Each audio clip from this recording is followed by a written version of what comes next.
recording. We are live. Welcome to the show. Today I have Michael Long with me. And I'm really excited because Michael might describe himself a different way, but Michael is he's my digital expert friend. And he does a lot of things, and we'll probably talk a lot about a lot of that. But the digital world, Michael has opened my mind to a whole new group of ideas and ways to do things in the digital world, and I love it. And it's been a lot of fun. And so, Michael, why don't you introduce yourself? And you're usually way too humble. Now, you don't brag about, now this is the part when you introduce yourself. I want you to brag a little bit. Tell us some of the things you've been doing, and we'll start there. How's that? You make it sound way too easy. So I'd introduce myself maybe as I just enjoy solving problems. My wife and I are entrepreneurs and just do a bunch of different startups. So I really enjoy the startup side of businesses and kind of problem solving and just figuring out different ways of solving big problems. So I think the way I introduce myself is usually completely different based on who I'm talking to. And so because we've done like a lot of different startups in different industries, I'll usually just connect on whatever topic it is that we're talking about. And so so for this podcast, like if we're talking about digital startups, I definitely can talk more on that side. But well, let's do it this way. Okay. So you and I now, you've done a whole bunch of different things. Let's talk specifically first about real estate. Okay. Now, right now you're kind of getting, you're not exactly a newbie, but you haven't been doing it for a ton of a long time, but you've been doing Right. a lot of different kind of investing. Why don't you just talk about real estate and what you're doing in real estate now and Yeah. how that's going? Because you also have some different reasons you're doing it. Right. Yeah, so we just started real estate. Gosh, what's the year? 2021. We started it basically right after COVID began. And so Ashley, my wife, and I were on Maui doing we had a video production company for doing travel stuff. And so we spent a few years really building that up, like getting fully invested in it. And basically right before 2020, we like leveraged everything and just fully went into our company. And so we were booked out all of 2020 with like our dream clients traveling all over the world. We were set up with unlimited free travel. And so like we could fly first class to any country and just, we were so set up and we're really excited for it. Then COVID hit and just all of it got turned off. And I think I was really taken back by it. I was like, oh, we're living in the land of the free. And it was kind of like an off switch to, it almost seemed like freedom with business in certain ways. And I'm like, oh, I never thought a company could just be turned off like that. And so I was pretty hesitant to rebuild it. And I'm kind of glad because even though like stuff started opening back up, it's been shut down again. It's almost 2022. And I think it's going to kind of keep happening like with the shutdowns and whatnot. So I'm just kind of like, okay, I need to pivot to something that can't as quickly be taken away. And so I felt like real estate was one of those things. And instead of just kind of jumping into real estate like the right way, the way that everyone else does, I was like, okay, let's kind of have some fun with it and see. My heart kind of behind everything I do is just teaching other people, hey, here's a new way of looking at things and here's a new way of approaching this industry. And so if I'm doing video production, it's to teach others, here's how to do video production in this way, or web design, here's how to do it in this way, different startups. So with real estate, I was like, well, the main problem people are looking at is they can't just go out and buy a bunch of rentals. Even a lot of the top real estate investors, it's like, I think there's a law that you can only have 4 rentals at a time as far as what's it called? So like the non-QM, so is it qualified? No. So I think you're talking about, are you talking about Dodd-Frank as far as how you handle the mortgages and such? Yeah. So mortgages, I think you can't have more than 4 or something. And so I was like, okay, anyway, so I just saw a bunch of problems, I guess, with real estate investing. And I'm like, what's a different approach on this? And so basically our goal was in 1 year to figure out 9 different ways of getting into real estate, basically with no income, no credit, and no savings.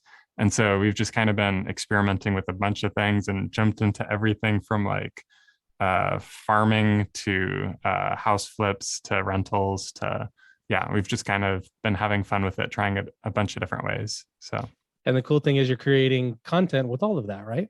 yeah. And so just kind of teaching the how to behind a lot of it. And so, yeah. And so you get to be like the guy who's learning to farm as I'm teaching you to farm and showing you how it goes, right? Right. And definitely not doing it from a place of saying, I'm a qualified farmer, have it figured out. It's just saying, here's new approaches that you might be able to take that other people aren't doing. Yeah. Now, this is that's great. We're the High Performers podcast. That's what I call it. And so, I try to talk to plenty of people that I respect and admire, and that's definitely you. And so finding people who are doing something at a higher level than basically the average, it's pretty easy to see people that stand out above with a higher quality. And so I've been talking to people and trying to find out like some of the habits, the daily things that people do, the mindset, the ways that these high performers think about things. And I call it high performers, and I kind of classify people and say this is a high performer person. And it really is, everyone is on different levels of getting to a different high performance, and we all kind of go through different levels in our lives. But can you talk a little bit about, as you're starting up these companies, just that kind of lifestyle and what it's like being a high performer and doing things to achieve high levels of quality? Yeah, for sure. I think the first thing is figuring out how you want to mention or how you want to, I guess, grade it. So, what is a high level of quality? And is that just as far as like on the books with finances, or just creating something that you're really proud of? Like, wow, this really stands out. And I think there's, I guess, so many different benchmarks within anything, especially from industry to industry. Um, and so, I think for me, as far as, I guess, um, I've always taken the approach of I've seen people in different industries thinking they have to walk up the ladder in like these little baby steps. And I find it's so often way easier to just jump straight from to the top and work your way down. And so like I don't know, I remember being in LA for a while, and just kind of some of the people I was hanging out with, they're like, oh yeah, like we just make music for a living, and like it'd be our dream though to like hear our songs on the radio. And it's like, oh, they're doing all these steps to get their music on the radio, and they don't realize how easy it is to just start a radio show and then put their own songs on the radio or host whoever they want. And it might not be the same station or the same level of audience, but I don't know, it's just a different mindset of approaching things. And so I think it has, you're onto something right there with the mindset. yeah. And I think it has a lot to do with finding excuses not to, or finding reasons not to really get that higher quality, Right. because it's not easy. Everything that's a higher quality or a higher performance, we're talking about, there's, everybody can do the average, and Yeah. there's some like desire or some quality that people like either develop or have naturally somehow that tends to raise the quality of what they're doing. I'm convinced it's a huge portion of it comes down to permission. And so it's people feel like they don't have permission to stand above the crowd. Otherwise, the crowd would pull them back down.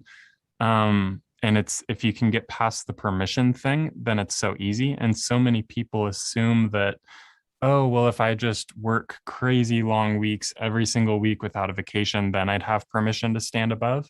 And so there's like all these weird little tools that we use, thinking that that's what gets us above, when in reality, we're just really doing it to get permission from people that they're not going to give you the permission anyway. Like, and you don't need their permission. And so just being like, oh, cool. Like, I'm just going to figure out what I want to do it really well, and not worry about the permission side of it. It just seems like such a shortcut to, yeah, not do things the same way that everyone else does.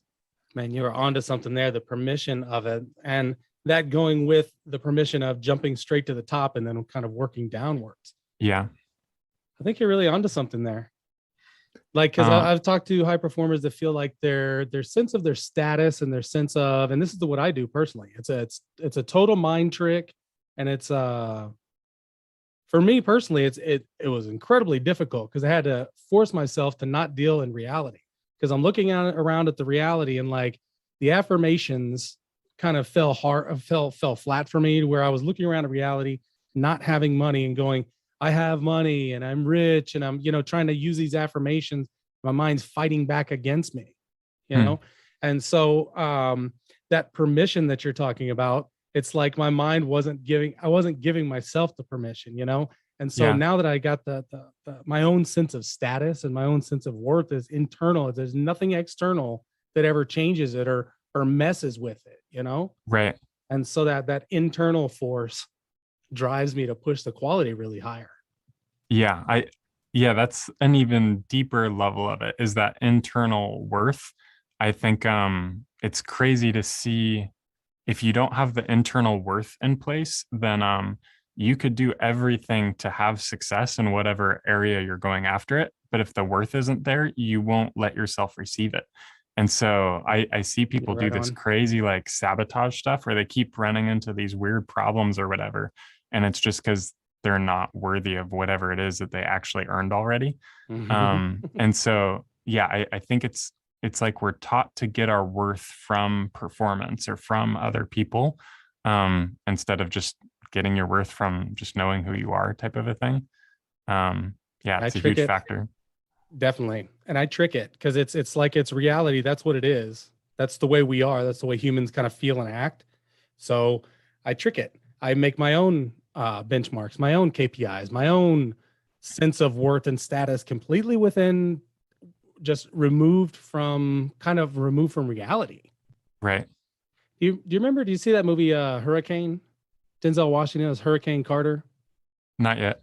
It was this boxer. I don't remember. It was maybe, 20, 10, 15 years. I don't even know. It was a while back. And so this boxer, he gets arrested, and I don't remember all of the plot, but the main part that I'm talking about is that he gets put in jail, and he has a trial that he gets screwed over in the trial in some manner. I don't remember exactly why, but he's in jail, um, against, what should be going on. And instead of being like pissed off about it and ruining his life, he lives outside of the reality. Like he stays awake at night. He'll sleep on the floor instead of sleeping on the bed, like giving away anything that can be Mm, taken away from him. yeah. That kind of thing, like just completely switching it and turning it around. Yeah. And now the reason I'm talking about that is because we sort of did that. And it was a dual purpose to do that part, that kind of like spiritual, mental, internal part, but also to do the financial part of bringing our finances down. And you sort of did something similar recently with living in a tent while flipping a Oh, house. right. Can you talk about it? Um, yeah, I don't know if it was on like for the same reason. Like that, I'd love to watch that movie. It's such an interesting concept there. Like from what it sounds like, it's almost like he's trying to not adopt the culture of being in prison. And Yes, it's just like, no, I'm not going to connect with this. I'm not supposed to be here. This isn't who I am, type of a thing. correct. Yeah, that's such a good tool. And so like my kind of trick on doing the same thing, like it seems so connected to even just like, I think I think it's like Tony Robbins that says like you are the five you surround yourself with or Yeah. something like that. Oh yeah, And it's everybody like, says that one.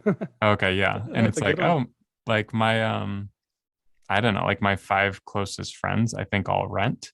And there's nothing wrong with that. I think most people probably do. But for me to be like, oh, I'm going to step out of just renting because it's just ridiculous how much money I was throwing away on buying other people homes pretty much through rent. And so being like, okay, instead of comparing with their culture for what I'm doing with real estate, I'm just going to look at like, oh, Bill Gates bought something like 200,000 acres or something this year. I don't know the exact numbers. I don't know if it's public, but me thinking like, oh, if he's doing that, like me doing a tenth of that, like 20,000 acres, just looking at it that way, it kind of is like, oh, I only have one tenth the value of a as a person as Bill Gates does. And I don't actually think that, but it's like, oh, if I only had one tenth of the real estate he does, like that's an acceptable benchmark to go after. And so if that is how I have it set up in my mind, it's kind of a way of tricking it. Because now if I only had 2,000 acres, I would say only, instead of like, oh my gosh, who am I to have 2,000 acres? And so kind of changing who the culture you associate with allows you to quickly change your benchmarks. Um, but yeah, so as far as like the home, we just flipped a home this last month. And instead of commuting over to it, I was like, okay, this is like in the worst neighborhood. I don't want anything to do with this. This is just like a stepping stone to get to the next one. And so instead of being content with it or settling or anything like that, I'm just like, okay, I'm going to just set up a tent outside the house. And my wife and I just slept in the tent as we remodeled, just to be like, okay, we're disgusted with this, we're done with it. And we're just going to quickly get in, flip it, and get out as quick as we can, instead of just kind of letting it be something that just takes months and months to do, or we have to earn it, because there were pretty good profit margins in it. And so instead of being like, oh, who am I to make six figures on a flip this month? It's like, no, like we're just in and out and not caring. There's something I notice whenever I talk to you. I talk a lot about whenever I don't know why I'm obsessed with like high performers and like levels and all that kind of thing, but it's something that's in my mind. So that's why we talk about it a lot here. But you don't talk a lot about numbers. And so tons of people in our real estate business, high performance, personal development, it kind of bleeds a lot of times into like people that are into like triathlon, sports, endurance. A lot of these things kind of go together. And that has to do with like how many miles, how much weight, how many minutes, how fast, all these kind of numbers, how much money, how much profit, what's the percentage of profit, what's the equity, and all these numbers and stuff. And you never talk about those numbers, almost never. I have to drag them out of you. But you have all of the mindset done. And this goes back to something a friend of mine has been talking to me about. He says that the more experienced entrepreneurs always say it's all mindset, and the brand new ones are like, don't get me into that mindset. Give me some logistical. What do I do? What do I specifically do? And the mindset, see, yeah, you're shaking your head. And I've been going Yeah. through the same thing. I've been running around it myself, like talking to myself and then running myself through it and just watching myself go, well, what are the actions? What are the actions? Get the mindset first, and then the actions just come. Yeah. Yeah, that's really good. I mean, I don't have it figured out or am doing it the right way necessarily, but I couldn't care less about the numbers. It's all just about figuring out. So let's say just within real estate, which has been my focus this last year, it's all just about figuring out, okay, like what are processes and what are like systems I can set up to make things more efficient and stuff like that. And so whatever my numbers are on these current flips, it's like, well, that doesn't mean anything. Like I don't want to stay where I am. So why would I look at the numbers of what I'm doing? Like I want this to scale exponentially. And so in this process, I'm only trying to figure out, I guess, mindsets or systems and just how can I do this better and just solving problems. So for me, I think the systems are far more valuable than the number side of it. But I say systems, but it's definitely not even something where I could be like, oh, here's the steps, hand it to someone else, and they just print it out. It doesn't work that way. It's just, it would if I was like, hey, for this exact neighborhood on this exact date at this, yeah, it's just everything. You put in one extra little thing into the equation and it changes all of it. And so it's just knowing how do you problem solve, or the biggest thing is knowing how to fail well on your own, and just learning through those constant failures. Yeah, definitely learning through the failures. So each one of your properties is kind of like a case study, and you're trying to like find a common thread that happens over and over, and then put that into a system to solve that same problem over and Yeah, over. Yeah. but basically, Yeah, I keep talking to a lot of that is of course of exactly what I'm going through, and everybody scaling businesses has the same sort of exact what they're if we're doing it well. And I feel like I get out of it. Like I get too involved with that one little project, one house, one portfolio, one thing that I'm doing. And it's no longer a case study where I'm trying to apply it to my entire business. Do you ever yeah. see that where you get like too focused in on like one, anything like that?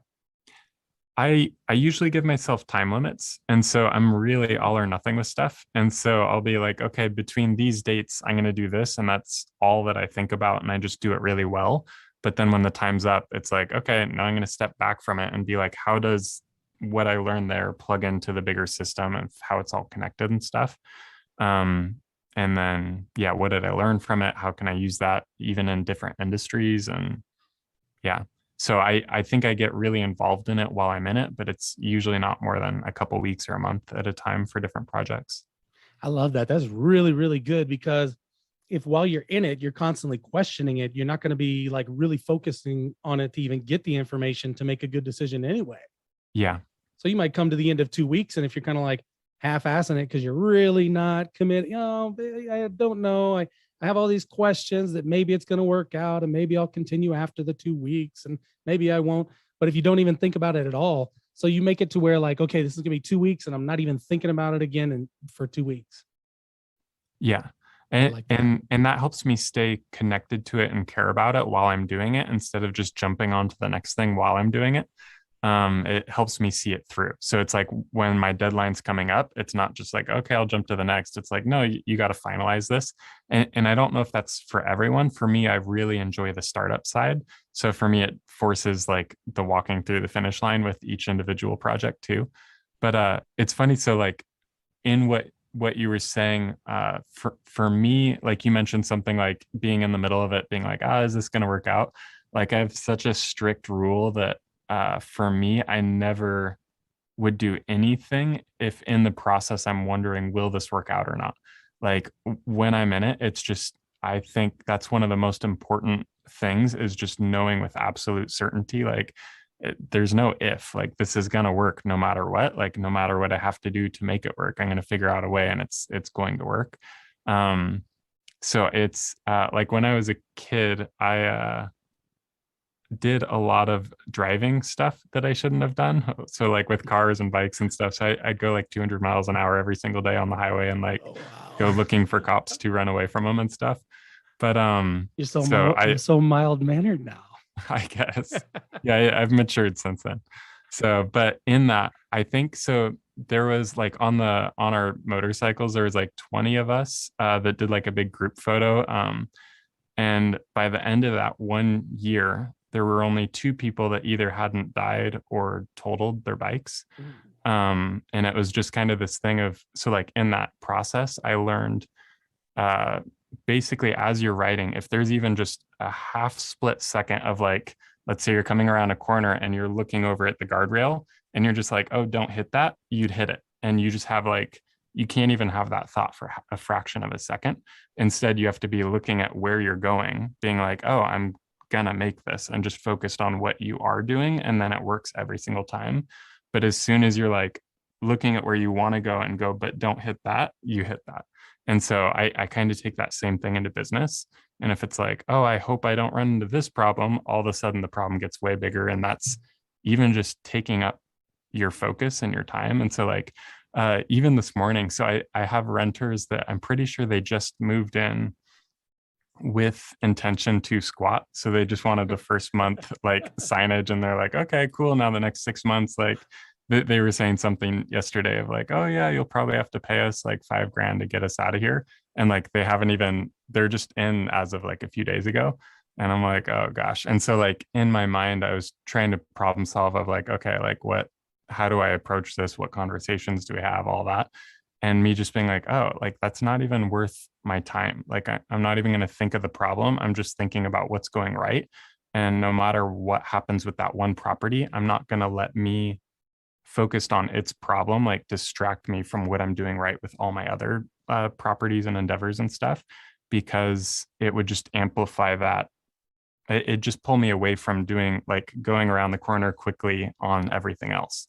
And so I don't know, for me, it's almost like never looking at the potential of failure while you're in it. It's like, no, like I'm just making it successful. And I almost figure out all the failures before I even step into it, just in my mind. And then I don't know. Yeah. So figuring out the failures before you step into it, I love that because whenever they happen, you're like, oh, well, yeah, Yeah. this, yeah, this is We already part of it. looked I at it. already knew that was part of it. That's a big thing. I think Charlie Munger was talking about. If you think you're just going to go through it and it's just going to be fine and it's just going to be everything's just going to go your way, well, you already lost. I mean, what are you thinking? Come Yeah. on. Let's pay Right. attention to the reality. And so you watch a whole bunch of other people and they all go through the same thing. They all work too much and then their health goes down and then their family goes down. And so you try to avoid those mistakes and all this. But whenever it happens, we look at it and we act like, oh, I can't believe this happened to me. And Yeah. like the whole universe is happening, to you. And what's amazing is we're so small in it, but we really control so much of it that happens to us because we set it up to happen the way we want, Yeah. whether It, we know it it- or not. yeah. And I feel like if you pulled out like a specific example on that, I bet you could look even within that one example of like, oh, this comes back to the value thing. And they're all excited about it. This is my passion. I'm going to jump into it and do it really well. And then in it, they're like, wait, who am I to do this? And that's when all these things start coming up. And the thing that needs to rescue them from it is their health deteriorating. And it's like, you can just avoid all of that by, I just knowing your value at the core before you even step into it. And instead of doing it from a place of like, how cool would it be if this happened? I'm kind of in a stage because I don't have the value thing fully figured out. I'm only accomplishing the things that I kind of don't care about. And so for some reason, I was able to trick myself with real estate of like, if I have 2,000 homes this year, like I don't care for some reason. It's not a big deal and I don't care about it. And so me just going through that, it's like, oh, it's not a matter of it'd be cool if this would happen or I care about this happening. It's like, no, it's just on track with what I need to do to get to what I do care about. And so I'm just going to get all these things out of the way. Um, yeah, I missed my original point. I'm rambling on now, but That's okay. What you've said was really important because there's such a Zen way that you're approaching it. And it's I talk also about how there's like levels, like once you get to the higher levels of trying to accomplish something, trying to be a bigger service to the community, trying to accomplish big, casting a large vision for the world and for your world and your community, those kind of like bigger things, you get to the top of them and they're like micro changes.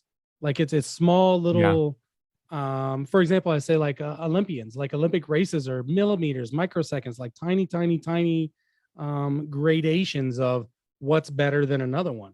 So my point is the people at the top, it gets so you get so good. And then all of a sudden it's like something happens with technology, with like a new thought, with creating something. And where everybody got to, somebody like pushes through and just boom, just like as a rocket ship way above. yeah, And that's I mean it happens in all sorts of business, finance, and but really in technology seems to be kind of lately, and it might just be like a meme or whatever, or the way I see it, but it seems like technology has that and you're having, like I said, you're my digital friend, you're my my link to technology. And can you talk some about like technology? And it's, I feel it, I almost call it like it's gambling a little bit, but it's really not. There's so much that the basics and fundamentals of having it right and being able to spot that and doing startups like you do. Do you look around and like pick something that you think is stable in that way, or do you kind of create it? yeah. So first I want to comment on the thing, like even just with the Olympians, everyone's at the same level, then just one person pushes through. I bet if you look through all sports throughout all history, the times that happened, it seems like everyone else is looking at each other, trying to be 1% better to win. And the people that just shoot through, it's like they don't care about the culture, they don't care about anyone else. They're just like, oh, I'm only looking at myself, saying what would be a good goal for me and not even basing it off of anyone else. And it seems like they're competing against themselves and just in their own little world. And that's when they set a new milestone. And as soon as they do, everyone else has permission to come up. And so, I mean, I don't follow sports well, but like I heard during with the 4 minute mile type of a thing, Yeah. like it was impossible until someone did it. Then everyone else is like, oh, like we have permission now and it's easy now. Um, and so, yeah, bringing that over to the technology side, yeah, gosh, it's, You know what? It's more interesting what you were just talking about. Because back yeah, to that permission that you were talking about. Okay, so there's the story of, and I'm sorry, I don't remember the names either, but for years and years and years, the 4 minute mile was the big thing, and nobody could break the 4 minute mile. And Right. then the one runner, he just destroyed the record. And immediately after that, like more people kept breaking the record. Like as soon as he did, everybody else did, right? Right. Well, there's another similar story that's real popular in like business gurus and online and all this kind of thing. And it goes back to kind of what you're talking about with permission. And it's more about like society. And so the story is about a study with monkeys. And there Okay. was a ladder. See if I remember right. There's a ladder, and at the top is bananas, say, or a tree. And so the one they would have them, they would go up and get used to getting the bananas, and then they would get shocked at the top. So I guess they shocked them or made it taste bad or something. So they would, they each one would go up and learn that it shocked them and that they wouldn't go up there. So they put in a new monkey, and whenever the new monkey tried to go to the top, they would pull him down, Got it. and they wouldn't let him go up and get shocked. And then so as they would take out old monkeys that had ever been shocked and put in new monkeys that had gotten pulled down, and eventually there were no more old monkeys that had even experienced the shock. Yeah. It was only new monkeys that had never even experienced the shock, and they still always pulled each other down Yeah. from going up and getting the treat. And it feels like it's such a great example of how we do each other in society with family, friends, society, social media, anything in life.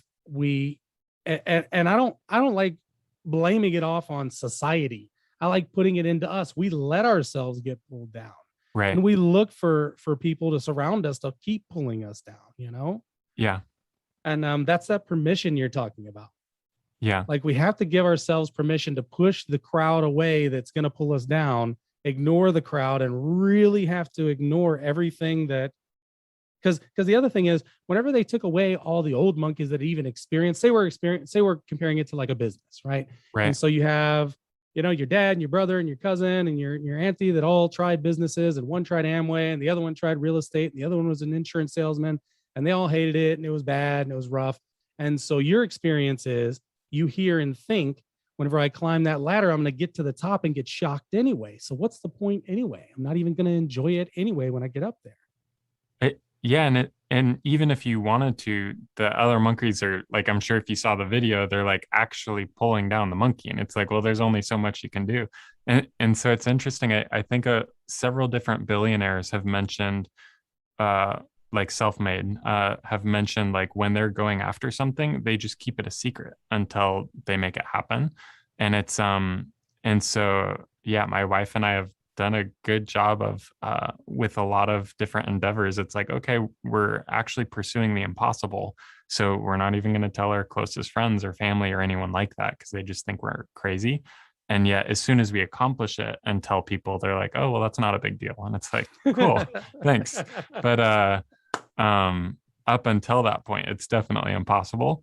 And so it's just so crazy. So if the one monkey did go up and grab the bananas and wasn't shocked, then all of a sudden the rest of the monkeys are like, oh yeah, it's great up here, let's go do it, even though they were fighting against it the entire time. Which kind of leads us to the digital world. It's crazy. So everyone that you know right now, everything they learned was taught to them by the previous generation, which was taught by the previous generation, and it's fully like the monkey thing. And we're living in the 1800s, like with our system and culture and all of that, and we think we have it all figured out, when it's like we stopped pioneering or exploring or even knowing how to fail hundreds of years ago. And so sure, we're doing a lot of like little 1% inventions and 1% leaps, but there's nothing, I don't know, it seems like our way of learning seems totally wrong to me. And now we have the digital world, which people assume is the same thing as the physical world. And it's not. Like there's completely different laws, like, and everything like that. It's like if all of a sudden we had access to not just Mars, but a completely different planet, and there's new life and gravity works different and all the rules are different. That's what the digital world is. And no one's even pioneered it. We're just assuming it's the same rules and laws. And it really isn't, which means the impossible is so easy within the digital world. But it's like, I'm not allowed to talk about that yet, or we're not allowed to know it yet. And so, Because it seems like you're talking about living on Mars. yeah, pretty much. It And seems like so, it's such a different world that we're just like, okay, you're trying to translate back to us who are living on Earth, and you're living in digital Mars. right. And yet everyone has digital Mars on their phone and just have no clue what they're holding. And so, It really does seem like kind of like a portal. Like we don't even know what we have the access to. We have this portal to space, to bounce ourselves up into space and to see somebody else, mhm. and it really is there's a plenty of folks online who opine endlessly about how it's the new knowledge, and it's like it connects, and it's like ethernet, and it's almost like God. And like what's funny is like how many prayers are now sent to Google, Interesting. you know oh God, please help me find a man. Click click click Right. click click click click. Or even Google, help me heal this find a man. problem Here's or, Tinder, here's 20 men, here's 20 women, here's whatever you want in your life. yeah. And so it seems like it's almost like Google has replaced. It's kind of a weird concept, but I think of it that way. Like Google has replaced God. We go to Google to ask questions for inspiration, for motivation, for leadership in our lives. That's where we go, is to Google. That's how we connect with other people. It's the connection to the ether and Hmm. the world. Yeah. Yeah, for sure. Um, Definitely. Yeah. I'm curious Nervous to to talk see, about Google or what? nervous to talk about it. Don't know if I want to go down that road. It might be So, listening. yes. No, yeah, I'm curious to see what happens even with, so like Facebook switching over to Meta and all What that it type of stuff. Talk about that a little bit, because Oh, like I said, you're my digital friend. Do you know any news? no, I haven't, I don't know any of the news or any of their stated plans or anything like that. I just know what opportunities could be in it, which is just really interesting stuff. So What basic, does it mean? Let's go from the basics. What is Meta? no clue. Okay, so Facebook is changing its name basically Yeah, and calling itself something different. So it's going to be a different type of company in some way. yeah. And it's so humongous, it's actually changing. Like we don't even know why, or how, but apparently just the name. It's not just the name change. There's going to be other changes too, right? Yeah, so I mean, in short, so not talking about Meta, but in theory, I could create a social platform that is an entirely different world. And if I even sell real estate within that world and everything like that, and get everyone connected into that world, it could eventually get to a point where your only possible interaction with certain people is in that world. And I kind of have a monopoly on the world. And if people assume that's the only one or that is the digital world, it could be a pretty lucrative business opportunity. But yeah. So anyway, I don't want to go too far down that road, but it's just there's a lot of cool changes coming that'll be really interesting. So everything else that's not Facebook is going to be Yahoo search and Bing. Yeah, I think it's just I would assume Meta is setting themselves up more for like social interactions, but being the place to connect. And Yeah, transfer currency. yeah, and do everything you would do in the real world, but through that world. Well, can you talk about, you mentioned a little bit about how, we have the old style of schooling. Yeah. And like I said, you keep a lot of things close to the chest. Can you talk a little bit close to the vest, I guess? Can you talk a little bit about what you're doing as far as Um, in schooling and digital world and all that? Yeah, so I'm starting, so I have a nonprofit and the idea is doing like a free online business school essentially. But instead of teaching here's the how to or the step by step, it'd be teaching more here's how to figure things out on your own and here's how to learn on your own and everything like that so that I don't know, essentially the curriculum I'm creating now could 1,000 years from now still be good solid curriculum.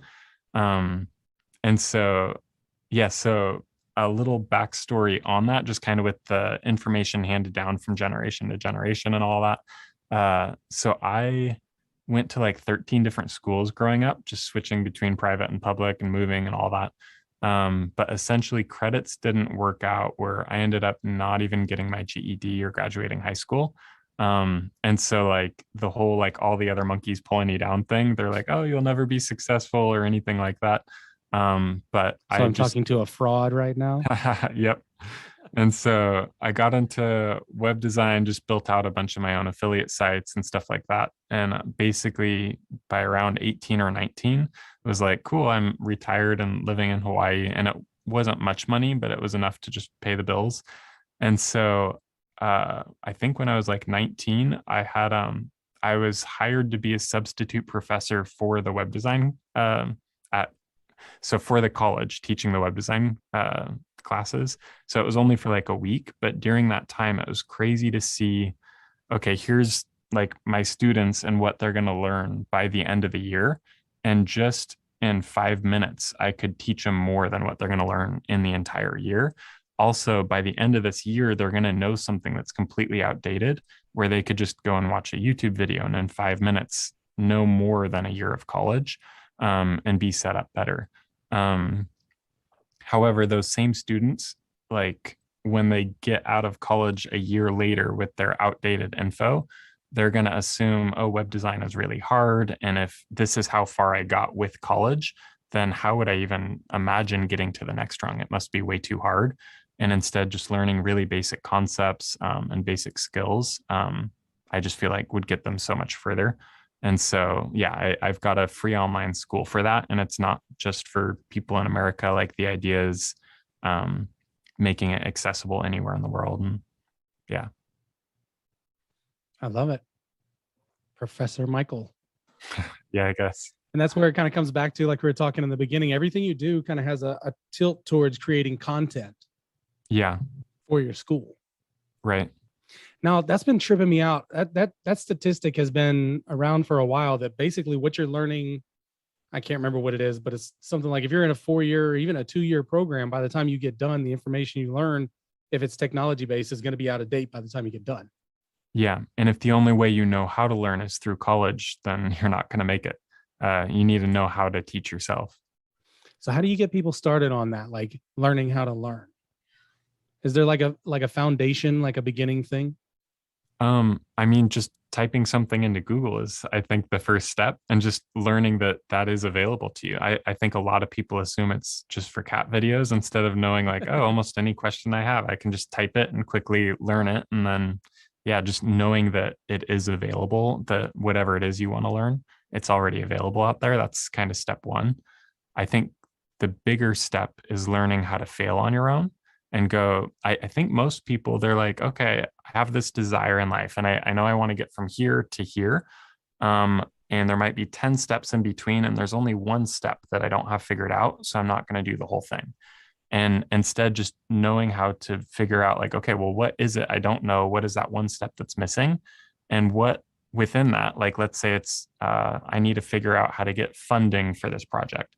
It's like, well, what are 5 different ways I could try and fail and just learn from those failures? And just them knowing how to figure out what are my roadblocks, what are ways I can intentionally fail just for learning stage. It would just get them so much further. And so, like with real estate, it's like, okay, I need to figure out, let's say I'm looking at an apartment building and I need to figure out financing. And I know that a certain bank wouldn't loan on it because of how it's set up. It's like, okay, well, I could just stop and not make any more progress, or I could still walk into that bank knowing I'm going to fail and just ask a bunch of questions. And even though I'm not going to get the answer, they might be able to say, oh, well, have you heard about doing these other things? And then I could go over there knowing I might still fail, but at least it's getting me closer and closer until eventually I figure out a solution that a very small percentage of people would know how to do. It's almost like a con man trick. Okay. You call the one bank, right? Mm-hmm. And they say, oh, well, no, you can't do it because of rule 58623, blah, blah, blah, blah. And so you write that down, and then you go search rule 58263, and then you call another bank and you say, oh, well, I need this done, and I've already taken care of rule 52683, blah, blah, blah, blah, blah. And they say, okay, great. Thank you, sir. We'll take care of that. Oh, wait, you still need this form. You see what I mean? Right. So you just keep calling back and getting, it's sorry to make it such a dubious thing, but I've seen it in a bunch of movies. It's a con man trick. You just keep calling and keep. That's exactly it. It's mindset. You keep calling with a happy, personable, friendly, hi, can I get this? And it's really the same thing, just approaching life like that, approaching yourself like this. Hey, Google, can you teach me this? Mess up. Hey, Google, can you teach me this? Mess up. Yeah. And it's that same thing just over and over and over. And eventually, you're making steps for yourself. Yep. Yeah. That what you described with the bank, that's exactly it. Except instead of just saying that you figured out or solved the form or whatever, it's actually going in and taking care of it. But I mean, that's how you figure out what are the roadblocks, and then how do you figure them out, and just go from there. Yeah, for sure. Like starting businesses, if I try to explain to people, okay, so for example, I've had some partners that I'll try to explain to them, well, this is what needs to be done, and I'm doing it, and blah, blah, blah. And this is all I'm doing. And I'm telling them all the details. I need to go into the bank, and I need to wait for this amount of time. And I need to have this amount of paperwork, and it needs to be done correctly because all the details, right? And it's never until they go do it, and then they still make the same mistake I do, but then they learn, and then they still have to go back. But it's almost like it doesn't matter if you tell people and teach them. What you're saying is that internal mentality of I can go back and learn again,